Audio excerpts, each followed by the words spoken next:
Assalamualaikum warahmatullahi wabarakatuh. Halo anak-anak hebat, berjumpa kembali bersama Bu Fitri. Hari ini kita akan belajar di subtema keempat, yaitu keajaiban perubahan wujud di sekitarku. Disimak ya. Anak-anak hebat, tahukah kalian garam? Ya, garam membuat masakan menjadi lezat. Garam dihasilkan dari air laut. Di pinggir pantai, petani garam membuat ladang garam. Bagaimanakah proses pembuatan garam? Pertama-tama, para petani menyiapkan petak-petak tambak. Setelah itu, tanah di dalam petak tambak terlebih dahulu harus dipadatkan. Setelah tambak garam dibuat, lalu diisi air laut dengan kedalaman tertentu. Air laut yang terkena sinar matahari akan menguap dan meninggalkan kristal-kristal garam.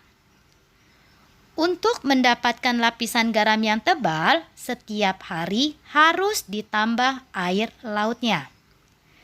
Setelah sekitar 210 hari atau setelah musim kemarau berakhir, lapisan garam di dasar tambak pun harus segera dipanen. Memanennya tidak perlu menunggu musim hujan tiba. Untuk mendapatkan lapisan garam yang tebal, setiap hari harus ditambah air lautnya untuk menggantikan uap air laut yang menguap. Perubahan wujud apa yang terjadi pada proses pembuatan garam? Penguapan adalah perubahan wujud yang terjadi saat pembuatan garam, yaitu perubahan bentuk benda cair menjadi gas. Waktu yang dibutuhkan petani garam untuk mengisi air laut adalah 2 jam. Berapa lama waktu yang diperlukan dalam satuan menit? Berikut cara untuk mengubah satuan waktu. Satuan waktu. Seperti kita ketahui, satuan waktu yang digunakan dalam sehari-hari yang kita kenal adalah jam, menit, dan detik.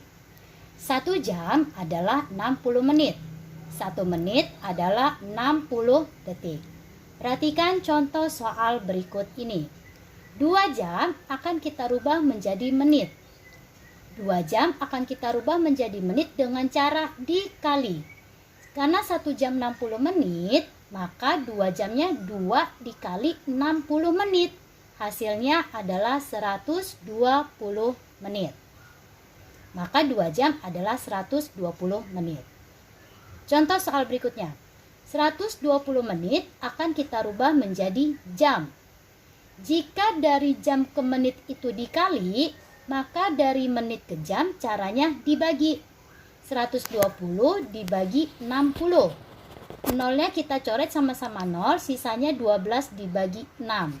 12 dibagi 6 hasilnya adalah 2. Maka 120 menit adalah 2 jam.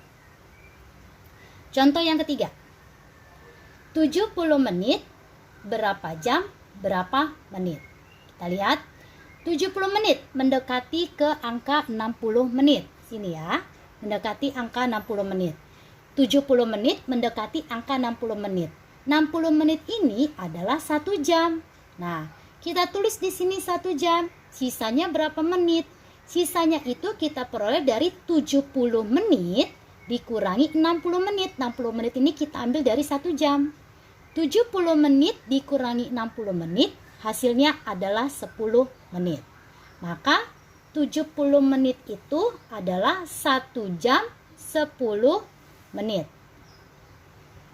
Contoh yang keempat, 160 menit akan kita rubah menjadi jam dan menit. 160 menit, kita lihat di kotak ini. 160 menit mendekati 120 menit. Jadi angka yang kita ambil itu tidak boleh lebih dari 160 dan tidak boleh kurang dari 160 yang mendekati. 160 menit ini lebih mendekati ke 120 menit. 120 menit itu kan adalah 2 jam. Nah, kita tulis di sini 2 jam. Sisanya berapa menit? Kita kurangi 160 menit dikurangi 120 menit ini. 160 menit dikurangi 120 menit, hasilnya adalah 40 menit. Maka 160 menit itu 2 jam 40 menit. Contoh yang kelima, 1 jam 45 menit kita akan rubah menjadi menit. Kita lihat ya, 1 jam kita akan rubah ke menit. 1 jam itu 60 menit. Nah, kemudian ditambah berapa menit? 45 menit dengan menit itu kan sama, maka tetap. Jadi 60 menit ditambah 45 menit, hasilnya adalah 105 menit. Maka 1 jam 45 menit itu sama juga dengan 105 menit.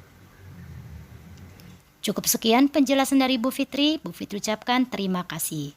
Wabillahi taufiq wal hidayah. Wassalamualaikum warahmatullahi wabarakatuh.